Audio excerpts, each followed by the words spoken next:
Hello children, good morning. Today I am going to teach one more lesson, that is separation of substances. In this lesson we learn about the simple methods of separating substances from the mixtures. Okay children, so we separate the substances in a mixture for different purposes in our daily life. Yes children. So for example, we bring fruits and vegetables from the market in a bag. What do we do after that? We separate the same fruits and vegetables. We separate the same fruits and vegetables and we store in a separate boxes. Yes children. So like that, we separate the stones. We separate the stones from rice and pulses. And we remove worms and husk from flour by sieving before preparing roti. As children, and we remove impurities from water and tea leaves from tea. As children, so we use different methods to separate the substances. To separate the substances from the mixtures. So what are mixtures? Combination of more than one substance forms a mixture. What is a mixture, Nana? Combination of more than one substance forms a mixture. So in our daily life we prepare so many items. Yes children, tea, laddu, lemon juice, curries. Yes, that are the mixtures. Yes, but from curries we cannot separate the substances. But some items we can separate the substances. Okay children, see your example. Tea, soil, laddu, lemon juice. Tea. What substances we use to prepare tea? Milk, tea leaves, sugar. Yes, soil, it has minerals and small twigs and small leaf particles. Okay, and they can decay in plants and animals. Laddu, flour, that is Bengal gram flour. Some condiments, sugar, water. Yes, and lemon juice, lemon, water, sugar. So these are the items made up with a more than one substance. More than one substance. So these are called as a mixtures. These are called as a mixtures. Okay children. So there are some simple methods of separating substances from the mixtures. Okay children. So what are that? Hand picking method, winnowing, sedimentation, decantation, sieving, filtration, crystallization, distillation, sublimation, chromatography. Okay, these are the separation methods. So we use water also to separate the materials. Yes children, means some materials soluble in water, some materials are insoluble in water, some materials are sink in water, some materials are floats on water. So we make use of these properties of the different substances to separate the substances. Okay children, so we use water to separate the different substances based on their properties. See first, hand picking method. First, hand picking method. When do we use this hand picking method? Here, when the mixtures have different colors and shapes. When the substances present in the mixture have different colors and different shapes, then we use this hand picking method. Okay children, so we use this hand picking method to separate stones from rice and pulses. Okay children, here stones are different color, stones are in different color and shape. So based on the property, we separate the stones from rice and pulses. Means we pick out the stones from the rice. Yes children, so to pick out the stones from rice and pulses, we are using our hand. So this is hand picking. Okay, did you understand children? Next, winnowing. Farmers collect the stacks of paddy or crops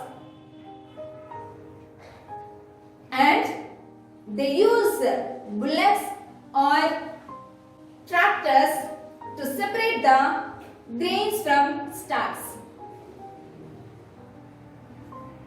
Okay children, this is called a threshing. This is called a threshing.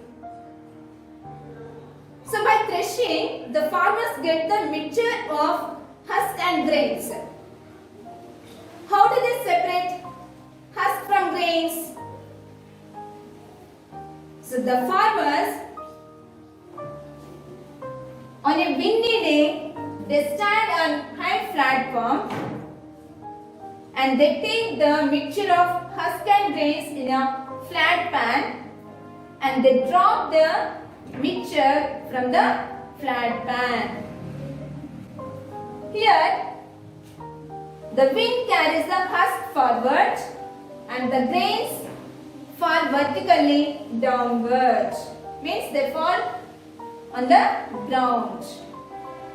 And the separate heap of grains are formed here. So what property is used here? Means husk here, husk is lighter than the grains. Husk is lighter than the grains. So these lighter objects can flow along with the wind. So this property used by the farmers. Okay children. Next, sedimentation and decantation. So take water in a beaker and take some mud and sand in this. Okay. Stir it.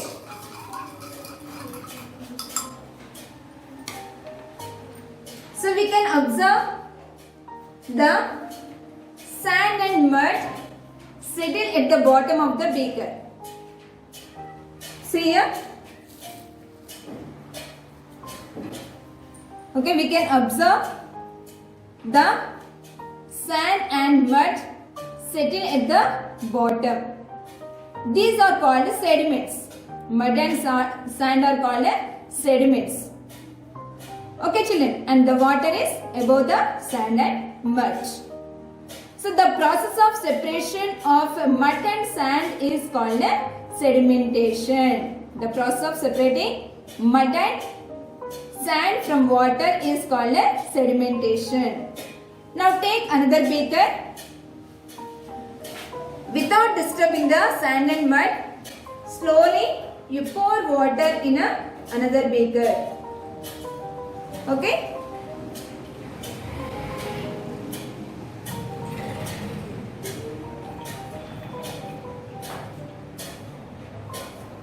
Okay, here we separated the water from the mud and stone. Excellent. So this is called a decantation. What is it? Decantation. The process of separating sand and mud from water is called sedimentation, and the process of separating water from mud and sand is called decantation. Okay children, and we can use this sedimentation and decantation method while cleaning pulses and rice for cooking. Yes? Next, sieving. Sieving is a method to separate the husks and walls from the floor. Okay children, and we separate tea leaves from tea by using a strainer. Okay children, so what property we are using to separate the tea leaves from tea? Here tea is a liquid and tea leaves are solids. So tea can pass through holes of the sieve and tea leaves are solids that remains on the sieve. Next, here what property we are using to separate the husk from floor? Here floor has fine particles. Can pass through easily through the holes of the sieve. But husk is bigger in size that remains on the sieve. Okay children, and farmers use a sieve to separate the bigger grains from the smaller grains. Children, so they use the bigger seeds for the next year or for the next crop, or they sell to others at higher price. Okay children, and we can see a sieve near the construction sites. They use that sieve to separate the sand from the gravel. Okay children, so we use sieving method to separate the different substances. Okay children, next, filtration. So by sieving method, can we separate small particles present in that? No. So by decantation, see here, so we separated water from the mud. Is it pure or impure? It has some impurities. So we can separate these small particles which are present, or small floating substances which are present in the water, by using a filter paper. So this is the filter paper. Okay children, so it is made up with a paper. It is also a sieve. It has a very small pores. It has very small holes we cannot see with our eyes. Okay children, so we can separate small particles or floating substances which are present in the water, which we cannot separate by decantation, that we can separate by using a filter paper. Okay children, now fold it to half and again, and make it like a cone, okay, or otherwise funnel. See, like this. So take a funnel, keep like this. Take a tripod stand and keep this funnel on a tripod stand and keep the beaker below it. Okay? So you can arrange this on table also. Okay, just I am showing you. So keep like this. Now take this water and pour in the filter paper.